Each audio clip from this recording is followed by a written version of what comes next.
Have you ever wet the bed as an adult? No. No? No. Okay. You sure? What about even tips?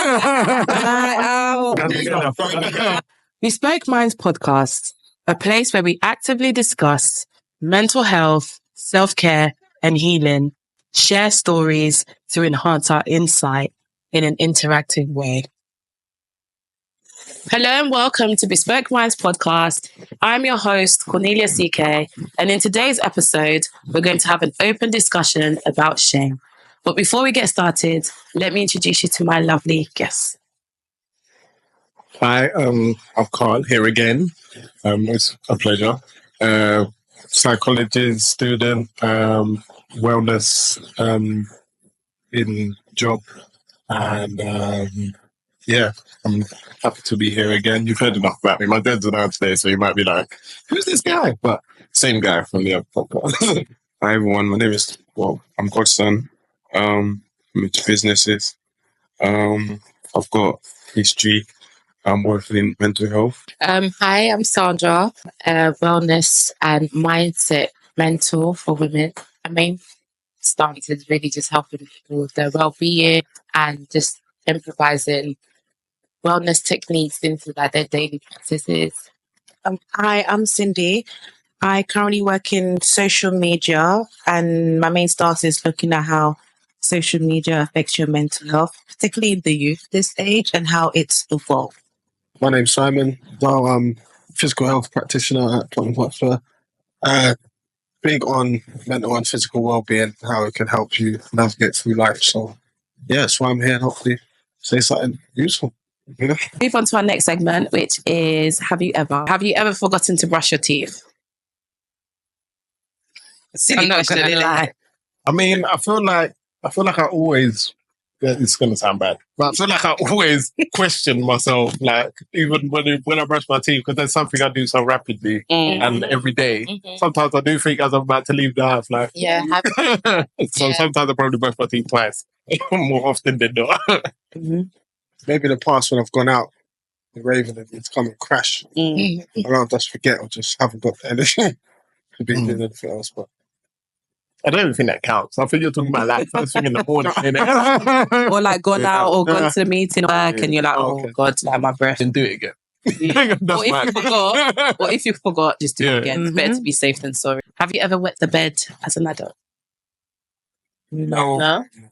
Okay, you sure? What about even tips? Doesn't get that me when she says that as well. You sure? No accidents, accidental drips. Nope. Yeah. Okay. Grown for that. We're still continent. Grown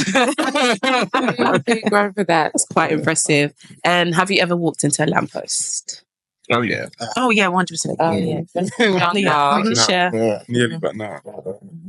You say yearly? Nearly. Yeah, every year. One time every year. No. I don't even moan about it. I just walk into it and then just spin off it and then continue walking. I'm just going to give you some information about shame, which you may or may not know. Did you know that shame is linked to physical and mental health problems? And shame is also linked to high blood pressure, depression, and anxiety. Is that news for anybody? Workplace, blood pressure checks, in touch with all staff and stuff, checking on their well-being. So we have like well-being drop-in service that we just do every week with all staff. And then also we go around to different sites within my job. Just to check in on everyone and how they work with their day-to-day. It's interesting, we talk about shame and stuff, how sometimes that working environment, if it's not supportive, or people are kind of dishing out stuff to people without knowing how it's going to affect that person. And then they hold it, like you were saying, and you hold it in and you keep it in.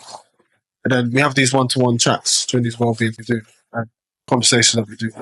And then when we usually find out that there's people, it correlates with how their physical is showing in regards to blood pressure and such other stuff, that when they're going through stuff within work, it's not feel supportive.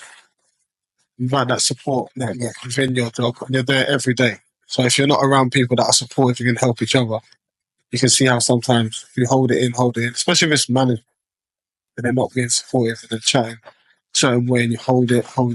And we have these talks and then all of a sudden it's all coming out. If I can't stand how this person is, or I need to talk to this person because they're making me feel this type of way. And it correlates with when we do their blood pressure checks, how that could show. And it does show in the physical.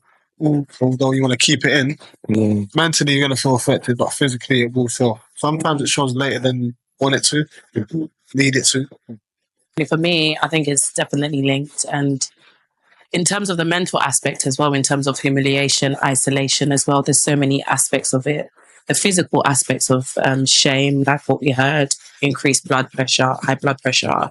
But I think people focus more on the mental than the physical.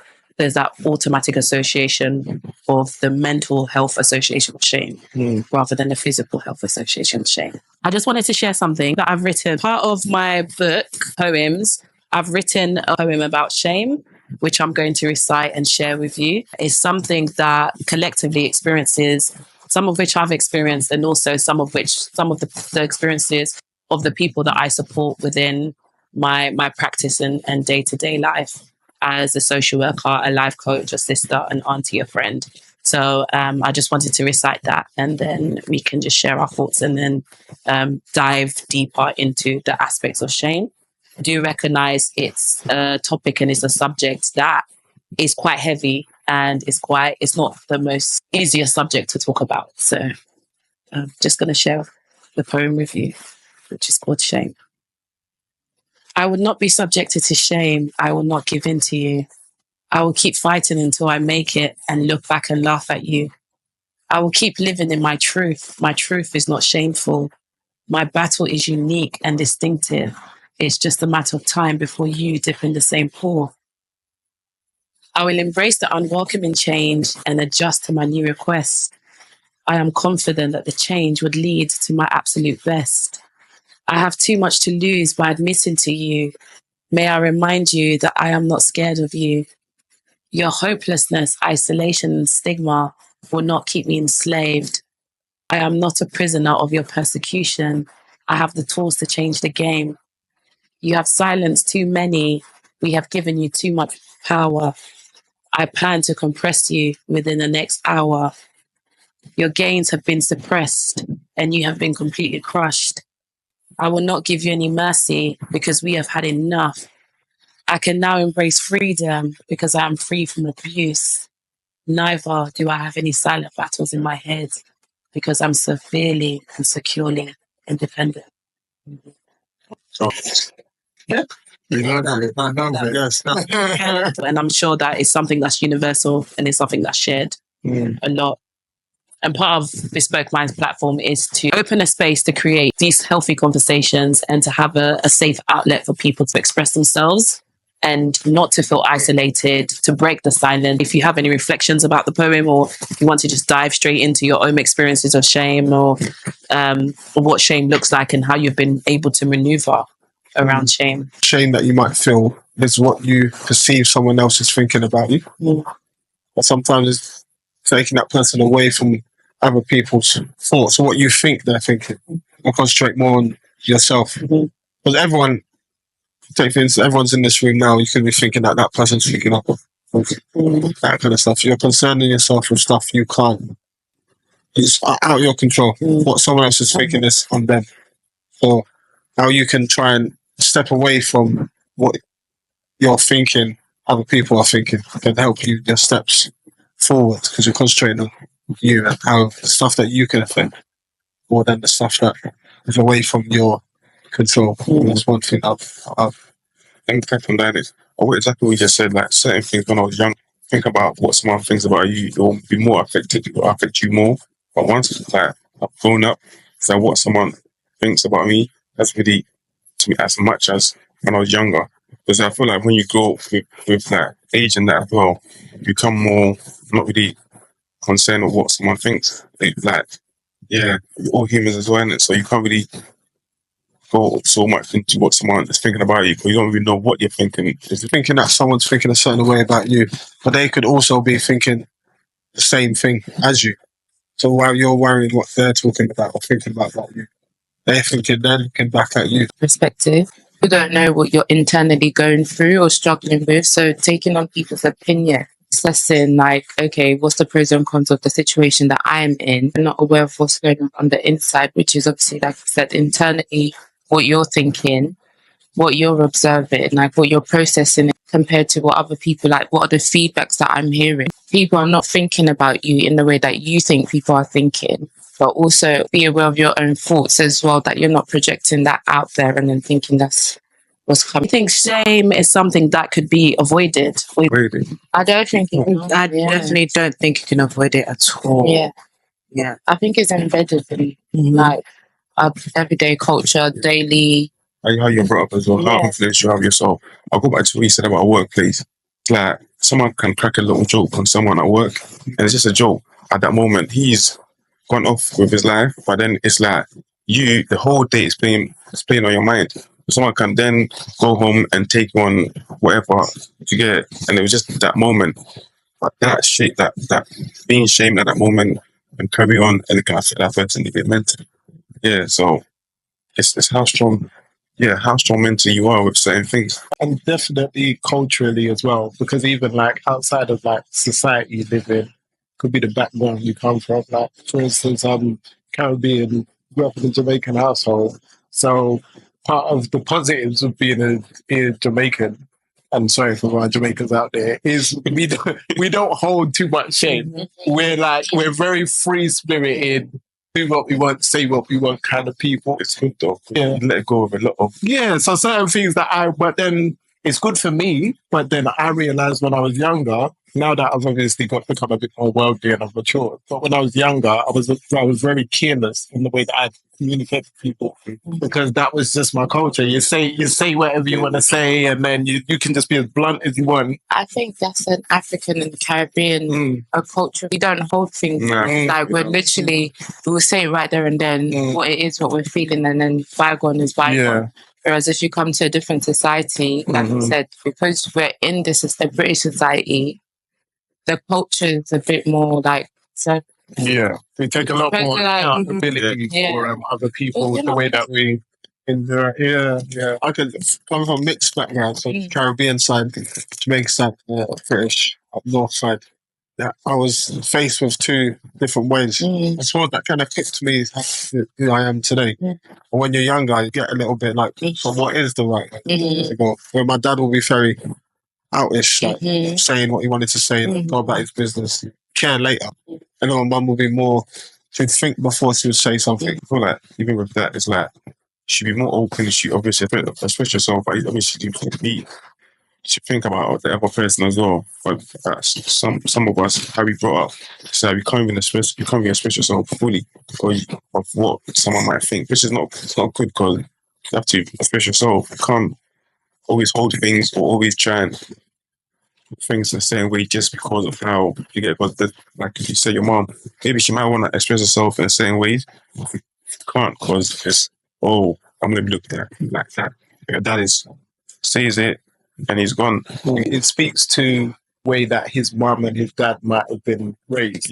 Because dad would naturally just think, okay, if I just say these things, then even if he doesn't take it in a positive way, it will make him stronger, so that when people do say these things to him, he won't be so sensitive to it. No, absolutely. So there's pros and there's cons to being raised in a certain way. And like I said, in the Caribbean, it's particularly the Jamaican culture, you don't have much choice. You have to have tough skin. We're like that. Yeah. So do you think culture is significant to shame? I think so too. When I think of the word shame, the first thing that comes to my head is family. Yeah. Like when you're growing up in a predominantly African household, one thing that they love to do is compare you to somebody else when somebody has done good, and they could be like, oh, why aren't you doing this? Why aren't you doing that? And at a young age, when they're saying that to you, mentally you're thinking, okay, am I not good enough? Like, what should I do? Do I need to rebel so I can get your attention? And those are just the little seeds that's why I urge parents, you really need to be careful what you say to your children at a young age. Yes, yes, you say how you feel, but at a young age, they're very fragile. And if you say bad things that they're doing, you cannot blame them, because at a young age, all they want is just love. And to be fair, there are some parents who don't know what love is, because it's been brought down from their grandparents to their grandparents. So definitely we need to evaluate the way we speak to the youth of these days, especially with the rise of social media, because they're not getting love from their parents. They're definitely going to get love from social media. They're going to get love from very wrong ways. Very other ways, sorry.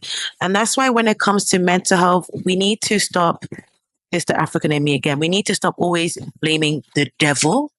That's what Africans like to do sometimes. We definitely need to get into the root of it, of why is it happen? Why aren't we having these conversations? Why is it a very taboo thing to talk about? 100%. Because even just drawing on what you said in terms of the African culture, one thing, women are conditioned, you get married, you have children. Mm-hmm. And within the African culture, you know, there's a saying that goes, not even the African culture, well, mainly is embedded within the African culture. Once a woman hits 30, if you don't have children or you're not married, you begin to expire there. So there's definitely a lot of like influences and aspects that fall into place. So like from what I'm hearing as well, and from what it seems to be evident, is definitely something that is rooted and is embedded perhaps from childhood. 100%. And then Original. yes, So reinstated it. Yeah. it's funny because he didn't understand what I was doing at the time, but then when he got more insight and was more aware, he became so proud as well, which is nice. So sometimes don't give up on. I think that's where me being hard headed and knowing what I wanted to do was bonus. Yeah. Because if I just listened to dad or other people, I would have been I'm just sitting here. But it's also important that he did get on board, because if he didn't get on board and you kept pushing that, then that would have been another barrier for you to have. It's hard enough just doing a degree, let alone having to battle through the stigma of your parents agreeing or disagreeing with whatever life decision that you're making at the time. So yeah, I think it is very much based on culture, how you was raised, and because we all want to please our parents or our primary caregiver, because that's our way of giving back as their children. So we don't want to let them down in any way. So anytime that we feel like we've let our parents down in some way, there is a level of shame to that. Yeah. And then obviously where we are, like in Britain, or if we were somewhere else, then it would be a different story, because culturally things that are shameful in certain places are not shameful in others. So I wanted to say to that is that being a mixed cultures that I come from, is that I got to see how one parent done it and how the other parent acted on things. And I started to learn from quite young that I would impress my dad or disappoint my mum. I would impress my mum, disappoint my dad. So I started to say, you know what, actually, if I follow one way, there's always someone that's not going to be quite happy with what I did. So from that different cultural experience, it allowed me to like kind of think, you know, I've got my path, because I can't please my mum and dad. So one of them I've got to say something about it to the other. So I found that quite interesting growing up. How did they adjust to that? Were they quite receptive? With me going my path. No, they were supportive. They're just supportive in different ways. So my dad would always say that one love. Before we left the house, I had to hug him. One love before. He always wanted that. My mum, she wouldn't. Like, I can count on my hands probably how many times she would try and come and hug me. But her mum done normally that. Yeah, but I think that the way that my mum grew up, and it's not down on her, it's just the way that she showed love. But how she showed love was through stuff she would do for you. She showed it in so many other ways. So I got different ways of there being love shown towards me, which allowed me to like kind of navigate. So when you're young, you got so much. Do you find that you mirror their ways of love, like your dad and your mum?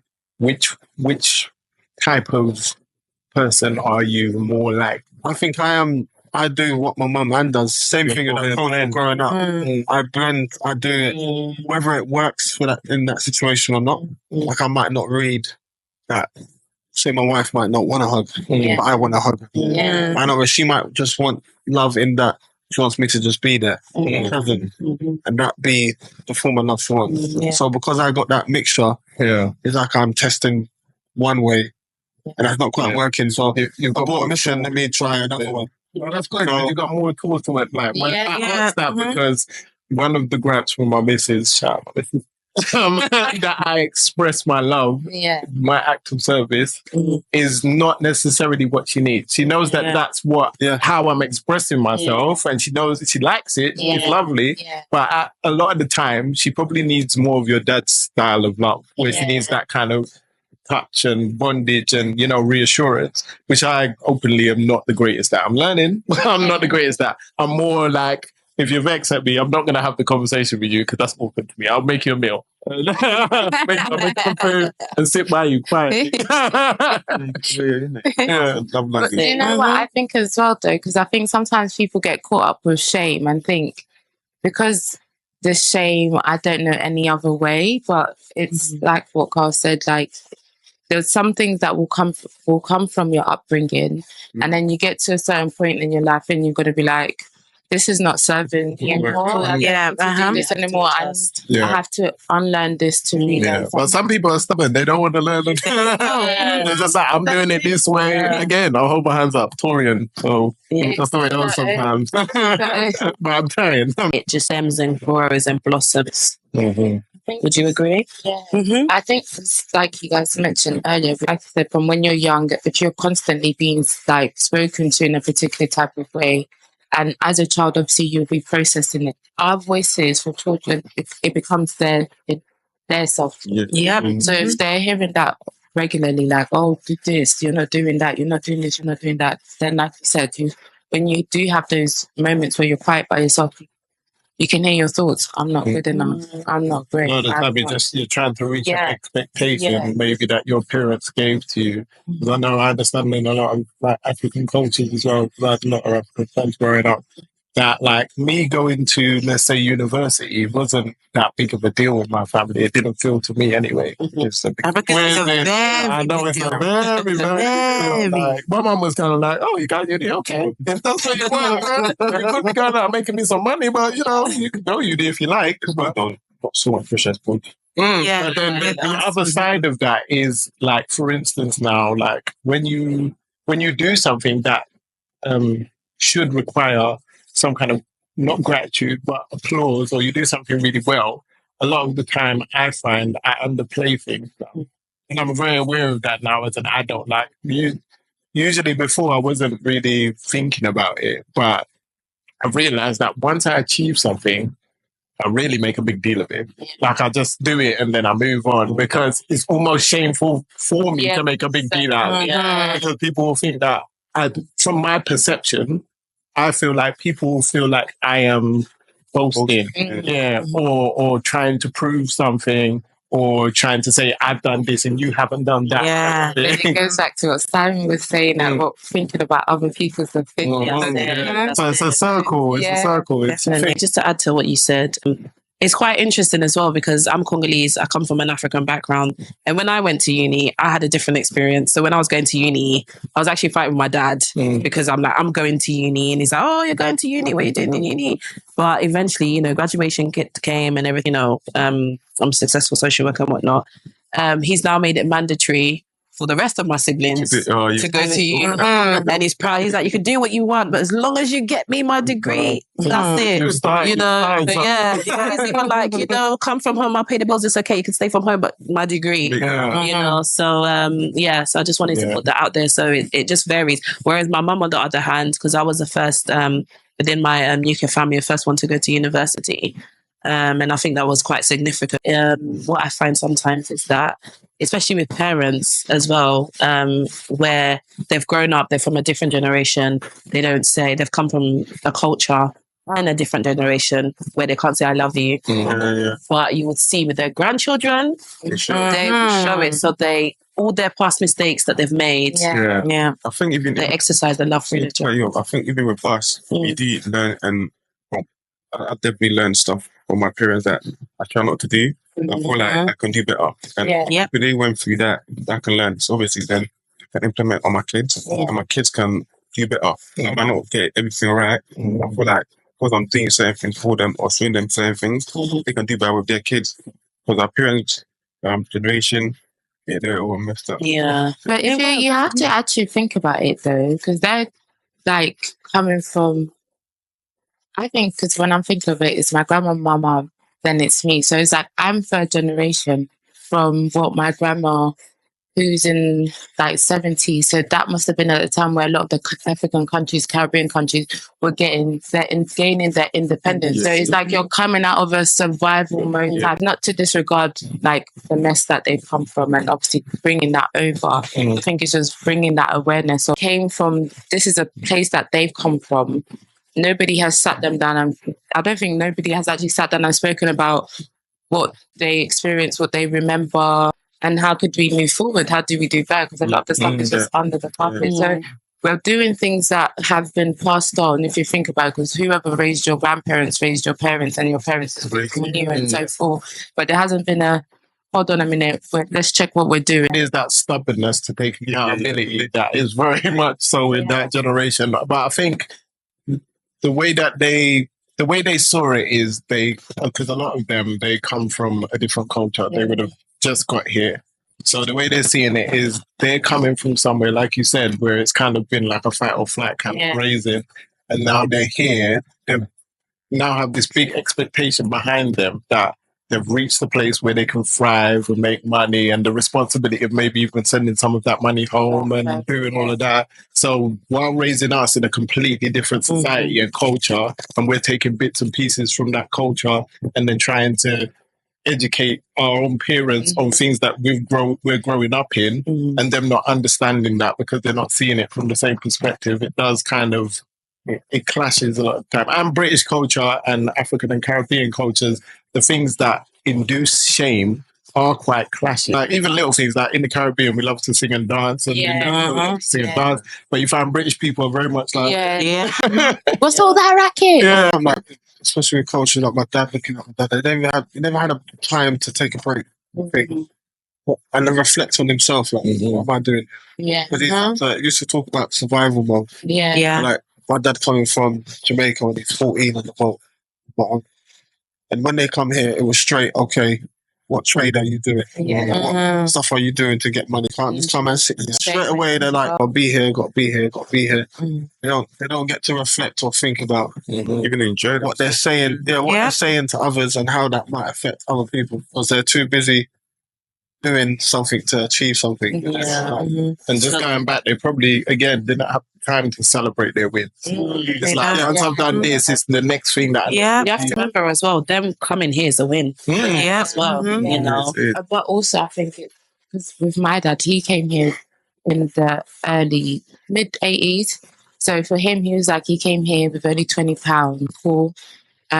So it was like, for him, he was like, when he came here, obviously everyone knows he's coming here, and there was times where he had struggles and challenges, like to even get a paper. It took him like a good 10 years to get his document, like citizenship into the country. But he tells us, like, for him, like going back wasn't an option because the shame. You're here and you're coming back with nothing. Like, well, like when they try to like deport people that have been living here for God knows how long, and they've set up their whole life here, they have their family here, and so on and so forth.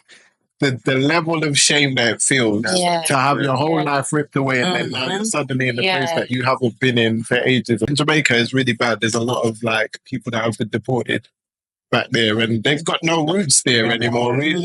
It's like an imposter syndrome. It is. Like this is my culture, but I haven't been here. Outside of it. And once you step away from Jamaica, Jamaicans are quick to call you a foreigner. Boy. My dad, he came here at 14. When you're that young, you're coming to a whole different culture, having to do whole different stuff, and you left childhood. When I speak to my dad a lot about his past, he always talks about Jamaica first, because that's when he was allowed to be a child. He's come here and it's like, you've got this to do. Like 15. What do you mean? And it's such a shell shock as well, because speaking about like your parents, it made me think about my mum, who kind of moved back to Jamaica.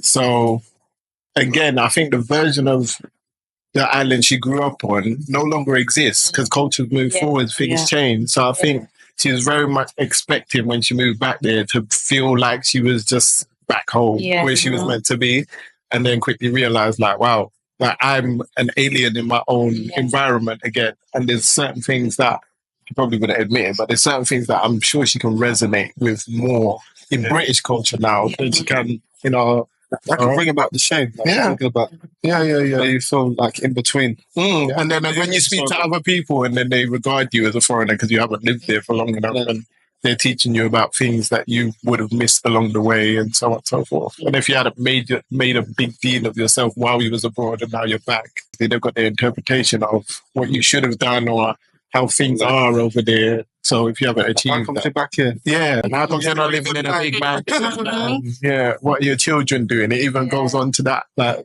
so yeah, I think that's why a lot of parents wave their children's success. Oh, like, oh my son's a doctor. Yeah. It's like a show where everyone outside could see like this is what's going on with these group of people and that group of people. So it's kind of their way of triumphing. Like we're like, still. this is what's happening. This is what we've achieved. Yeah. But again, I don't know. In a lot of instances, I feel like it gets weaponized in a way because really, if you're celebrating your child's success, you should do it in a way it's feeding the child.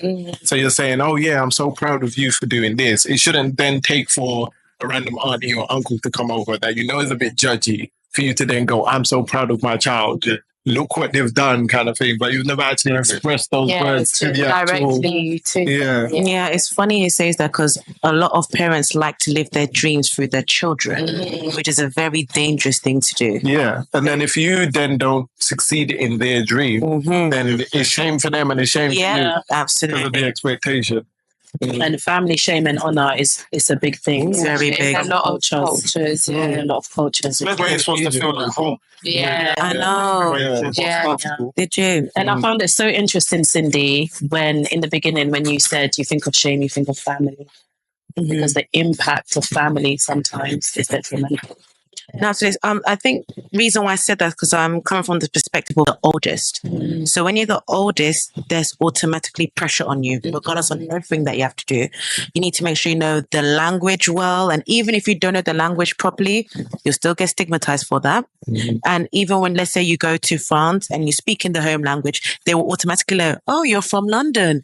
Oh, you're not speaking the language that great. Like, what is going on? Are you sure you're a real Congolese person?" So it happens all the time. And also being oldest as well, setting an example for your younger siblings. There are certain things that when your siblings do, they can get away with it. But if you do, as the oldest, you can't get away with it at all because there's just such high pressure. Going to uni, I had no choice but to go. Doing a master's, I had no choice but to go. But doing a PhD, that was a different story. With my parents, my mom, she was like, "Don't do it. No guy wants a girl who's too up there. No guy wants that." Whereas my dad is all for it, but in the wrong ways because he's like, "No, I want a daughter to have a PhD." And it's like, "Okay, cool. Do you actually want me to have a PhD for me or for you?" So it's one of them ones I was like, "Okay, cool. Let me just see what I want to do here." It's still something I'm thinking of doing, just not now. But then again, growing up, I can understand why both my parents have that mentality because it's just what they know. And being the oldest, I can empathize with them. But at the same time, it's hard because you're automatically the second mother and you have to take care of your siblings. So it's like you don't get me time, which affects my mental health a lot because like, they always say, "Oh, Cindy, you don't do this, you don't do that." But do I actually have time for myself? You guys are telling me to do this. It's like, I'm your child. Like, there's just so much I can do. Just so much. But yeah, every time I think of shame, family comes up 100%. Because nobody wants to, you don't want to bring them to shame. Apart Congolese people, they can talk and talk and talk. They tell one person, it will go to this person. And the next you know, you're going to hear it back home. They'll be like, "Oh, I heard you did this. Is it true?" It's just so much to unpack there. Yeah. I was talking to my mom a couple of days ago about being I'm the oldest, and I was talking to her about being older. I said to her, I feel like you used me as a mistake for my siblings. And from the look on her face, I can tell that she realized there was certain things that she let my brother, let him get off with. I wouldn't get away with it. Like, I had to do certain things. I had to be a certain way. But my brother is like, okay, I don't know if she's tired now. It's like It's trial and like error. trial and errors. Yeah. It's so much. What it is. That's what parenting is. I think because I'm a middle child, innit? You're lucky. You're lucky. You're lucky. Say I'm lucky, but have you even seen the videos? It's like the middle child's about to speak and they just cut them off. That's what it is. But because I'm the middle of 7, there's a lot of us. So I think it's like I feel like I was born between errors. Like there's my 3 older brothers and my 3 younger brothers, and then there's me. So it's like I feel like the expectation of the elder ones I got, but the curve in parenting I also got. So my mum was harsh with me, but not as harsh as she was with my older brothers. But way harsher with me than she was with my younger brothers in comparison. So I feel like I give my mum leeway to be like that because I understand, maybe not so much when I was younger, but now I understand that you didn't know what you was doing. No. Yeah. We assume as children that because they're the adults, they know. Well, you didn't know. Can I just say parenthood is ghetto? It's a Oh my process. days. It's a process. But I think because what it is as well, what I'm starting to understand now that I'm a parent myself, that I'm sure this is probably like a universal point of view that's called. I think they have this approach of like the elders, because you're the eldest and the rest behind you. Then this was the analogy that was used on me. Really, it's kind of like you're the head of the train. If you're swerving, the rest of them behind you. It's true. It's Very true. Because in a way, like I said, I'm a deep thinker. So sometimes I think, like you go through something and you're like, what was that for? Right? But then you sit down and reflect. So I'm like, okay, if one day they're not going to be about, because sometimes they're coming from that place too. It's just, you need to be prepped. You need to be ready. So I'm just kind of whipping you to shape. But I do think we have to make parents aware that, hey, I am a child too. You're putting too much pressure. I can't be like the third parent in this. Yeah. I find a lot of people that say they've done that. They've, like my mum, she gets selective amnesia. What do you mean? You're so dramatic. I'm intrigued to know because I think we're all first girls. Yep. So in terms of family dynamic, was it a thing? Do not get pregnant. Oh, Yeah. The thing with my mom, especially when I got to uni, she's like, "Don't you dare! Don't you dare!" I'm like, legit. If you bring shame to my family, I'm thinking, what do you mean shame? And then going back to shame related to family, ever since I got into when I went to uni, my mom was constantly reminding me, "Silly, do not finish uni. Don't do this, don't do that." And it's funny because when I was younger, my mom's like, "Don't get into a relationship, don't kiss no boy, no nothing." But the moment I finished my undergrad, so where's your boyfriend? When are you getting married? When are you having your kids? I'm like, Mom, and I remember this day, and this is why I thank my mom so much because earlier you were talking about parents taking accountability. I remember the conversation I had with my mom, and she literally took accountability because I put her down. I'll never forget this day. We was in Wembley. We was in a McDonald's. And my mom was literally saying to me, "Cindy, why aren't you doing this? Why aren't you doing that?" So I was like, "Do you know what, Mom? I'm tired." So I sat her down and I had to explain to her the current generation that we are in and how that's different from yours. And then she's like, "Oh, I didn't understand. I'm sorry." I was like, "Huh?" No, but the point is, there are some parents that are willing to learn, and I'm just thankful enough that my mom is one of them. Yeah. Even though I have to remind her now and then, like, "Mom, you do realize I'm your child as well. Like, I'm not only the oldest, but please, like, consider my feelings as well." So, but that day, it was honestly, I felt like I was having deja vu. About them, like them learning, they're using us as their mistakes. Your mum basically learned something that it's all right to say sorry if I feel like I've done something that accept it. So that now your siblings, like you said, you've opened the door for like other siblings. So then naturally your mum would use that teachings to then better herself with your younger siblings. So that's why I'm saying as an older sibling, you can't really get mad because essentially we're the ones that are allowing our parents to evolve and become better parents. So I think the way that we think about it as older siblings can be flipped. Because as much as we didn't get the benefits of them finding enlightenment with the younger ones, we are responsible for that enlightenment. Yeah. The younger ones need to really appreciate that. They do. I remind myself every single day. I paved the way for you guys. I did. I suffered for you. And my sister will be like, "Oh my God." I'm like, "No, don't oh my God me. I suffered for you. You should be happy. Because of you, I'm here. Because of me, you're here. All the mistakes here. Count your blessings. Count it very well. As well, though, things you're doing now, there are a lot of things that I avoided. My brother, he is avoiding it now as well. I said I'm the middle of 7 and we're all boys. None of us are in jail or... No, that's good. We're all doing quite relatively well, especially for the where we grew up. It's not easy. Wasn't You know, you got to think, if you're I'm not the oldest because I've got a lot older brothers, but being the oldest is that's when your parent has suddenly had a change of life. Yeah. Their life, however it went before, it changes now. Yeah. And you talk to parents, or new parents, your life changes with your child. So when that change happens, they're looking at you a little bit for some motivation and how they can then maneuver through that. So that's why if you're being the oldest, you're going to get some of the responsibility. Like, well, we've gone this change now. You've made a change in me. Yeah. How I feel about. So let's we grow up. I'd like you to show change to the others. And you've shown change to me. It's very. I've got kids in it, and I realized certain things that I've learned from my son, like my eldest and the youngest. It's like the youngest is so free. Like I let her be more about my elders. It's like every move.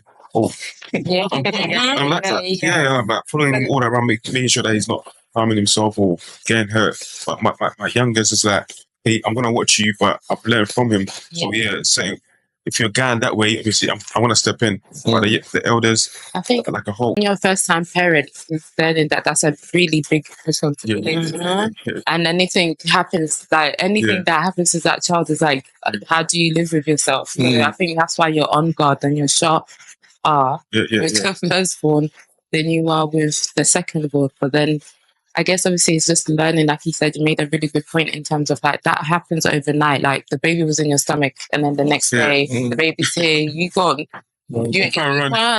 You really just can't. And even like speaking for men, that's why it's so important for in that first period for the men to really get involved with the women, because that's key bonding time, literally. Because at least when the woman carries the child, you guys have that intimacy and that natural. And if the man isn't around for that, which unfortunately happens a lot, like it's hard for. I can imagine it would be very hard for a man to connect. Appropriately with what is meant to be a 50-50 thing. Okay. We're going to play a brief game called Playing and Gains. There's a bunch of cards here and each card has a word. So you just pick up the card and then you express if there's a pain or a gain. I feel like power is achieving and even just like doing certain things for ourselves that our parents gonna be happy as well. That's a power. Like you achieve something, you saying milestone in life. Yeah, that's the power. Yeah. So is it something positive? I think for you? Yeah, positive. Yeah. Okay. My word is laughter. For me, people know that I'm always laughing. Literally, if you've been around me after every sentence, I'm usually laughing about. So, ironically, but I think. Thinking about it, sometimes that laughter hasn't always been a positive thing. Sometimes it's been a mask. Sometimes it's been a coping mechanism. So laughter can be very diverse for me. There's different levels to it. There's the laughter that makes me feel free and enriched. And then there's the kind of laughter that, again, if I feel shame or if I feel embarrassment or if there's a situation that makes me feel awkward, then laughter can be a good mask for that kind of thing. So that's what I get from that word. My word is silence. Funny enough, I love to speak and I love to talk. But lately, I've started to become more silent. So speaking a lot less, doing more listening. Very impactful. So silence, for me, it's something that's positive within my life now. Although I'm used to being on the other spectrum of speaking and exercising my speech, but as I'm getting older, I'm finding myself really exercising silence a lot more. So, and I know the power of silence as well. I'm starting to experience that as well. Also, being a parent has really exercised my silence as well. Yeah. Don't talk that much. I got scars, mental, emotional, physical scars that you can get. So I think it's a positive and negative thing. Obviously, scars are more linked to negatives, going through something, and then you can have scars that are seen or unseen. But I also believe in the power of healing.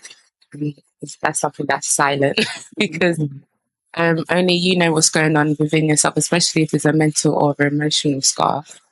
But like I said, I believe in the power of healing because if there's bad, then obviously there's good, and one can't exist without the other. So when you have a scar, I think it's just trying to look for tools, techniques, or ways that will help you overcome those wounds. Laughter is one of them. So It's all wounds, isn't it? Yeah, it is. Because eventually, like even though you're in that it's just you're in different phases. Sometimes when you are masking something, you don't realize that you're in a phase of isolation, which is a phase where you're gonna be getting rid of and releasing. Like that's your time to reflect and look upon what's going on. I got mood. Will be mood can be a good and a bad thing depending on your mind and the people around you as well. Because I'm learning that I can be in a good mood just being by myself, and especially regarding mental health, just liking my own space.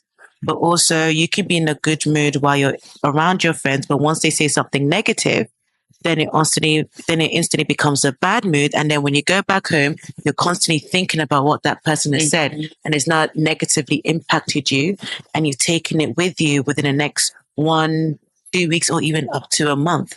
So mood can definitely be a good thing or a bad thing. It's just how you internalize it. Definitely. You know what's coming up for me? Those kids, bad energy stays far away. Bad energy stay far away. Far away. I'm telling you. So with mine, I got appearance. Okay. Interesting. I think throughout my life, this is I can say something good with this and bad. So I go from young. No one know. When I was young, anyway, I had a bit of weight on me, so I was call myself hench, but I weren't hench. But with that, my dad used to always. I'll say my dad more so. My dad used to always give me little talks to say, listen, don't worry about what other people. This is how I talk about how what other people are thinking. You can't control that. So don't worry about what other people are thinking. You just show them what you can do. I always went about, going back childhood with my appearance is that, I am a bit bigger than everyone for most people in class and stuff like that. But you know what? I'm one of the strongest. Because no one's moving me for football. That's how I used to in primary school. Some people say, "Oh, you're big, you're fat, you're fat." I said, "I'll use this choppiness to hit you." No violence, but when I was young, I used it to my advantage, my appearance. So, and then growing up, I think I say one thing when I say growing up, more recent last 5 years, I cut off my social media because I was too much wondering on my appearance to others. So I always used to upload on Instagram to appeal to the public, to appeal to get likes. I can see what it was doing to me negatively. Although I was showing that appearance that I want people to see, it wasn't naturally what maybe I was feeling at the time. So I was like, I'm doing a lot of pretending here for my appearance. Why? That was my own choice. Not that you have to cut off social media. I used that when I did do that, it helped me just concentrate on the things that matter more than outlaying it to everybody for people's approval. Because you don't get enough likes. Oh, maybe the picture weren't great. I didn't wear the right clothes. I weren't appealing to people in the right way. That negative connotation I was getting towards stuff that I was trying to do to please people. And I'm getting back negative. Even if it's my own feedback, as I know I've got to find avenues to navigate through things a little bit. Even though that was the reason why it was social media, to be fair. I didn't know the reason why it was because of that internal voice that told you that this is not serving you. Yeah. A lot of people have that internal voice, but No, it's they're true. slave It's a to good thing to it. have, yeah. Like your dad he really helped build you up as well. He gave you that 100%. confidence from a young age to, be self-love and, Yeah. not worry so much what someone else. One thing my dad did do a lot of, I'm saying this, my mum done a lot of things as well, so I have to say that. Well, my dad, he'll make me, them times where I was a little bit bigger and I did feel like I'm a bit bigger than the other kids, so maybe I'm not as fast. My dad would be like, listen, I don't want you sitting in here all like, I can't run fast. Go out and do something. So you know what? I know it's sunny outside, get out. Get outside. I want to see you back in there until it's night time. And that's how he would put me out, he would push me out into where I'm not feeling comfortable. And I think that's where I kind of learned even to today, is that I put myself in a position where it feels a bit uncomfortable. Then I gain. But you've been taught to thrive off that. Thrive off it. So for some people, that could be traumatic. Yeah, It's true. But So, Here it goes. shame is something, it seems to me, that it's an ongoing battle that we go through, and it comes in episodes and it comes in storms and waves. So as we're wrapping up this episode, what is one word that you will tell yourself the next time you experience shame? If we can all go around to think of one word that you can give yourself. I will start by saying, give yourself some grace. Whatever you're going through during that time or whatever's caused you to have some shame, just remember, be gracious and give yourself some grace. Being comfortable with your own skin. Actually, when you're born onto this earth, clothes, all of this stuff wasn't there to get. So you can't really just be yourself and just be happy with yourself. Can't really please anyone. How do you want to please someone? Don't know what they got for you. Yeah, just comfortable. It's good. yeah, mine would be that perspective. So remember, opinions aren't facts. So people might view me or I might view them in a certain way, but there's nothing factual about that. That's just the way that the person feels to you about you. And that could just be at that given time. So I wouldn't dwell on it. So just keep perspective on what's being said or what's being done and move on from it. I'd say controllables. I'm thinking about a lot in your mind that could be going on other people said about you. They allow you to affect you how you then make your next step. So I think if I just control what I can control, i.e. with my social media, I decided I'm not going to have social media. So I controlled what I can control. And then it allowed me to blossom in other aspects. And yeah, I'm happily married, so there's benefits. I would say it's okay to make mistakes, because in life, sometimes you have to lose to win again. So make as much mistakes. You're learning from that. Yeah, build. Mine is resilient. Because due to shame, you find yourself being isolated. The one thing that you're going to need to just sort out that space is resilience. Like when you're in that space, that's the time where you're being either built for better or bitter. Like when you come out of that isolation phase, you're going to decide, you have to decide what you want to come out as, bitter or better. And resilience will help you towards becoming a better version of yourself. And then, you will thrive and soar into the next step. I love that statement. Shame can make you bitter or better. So you can decide which path you're going to take. So we've come to the end of our episode today. I hope you've enjoyed some of our deep discussions about shame. Please continue to like, comment, and subscribe, and tune into the next episode.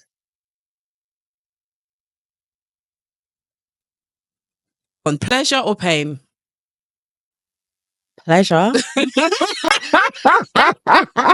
Clearly, obviously, yeah. But you know what? Some people like pain. Yeah, like, you know, when you get those acts and they do, bungee jumping and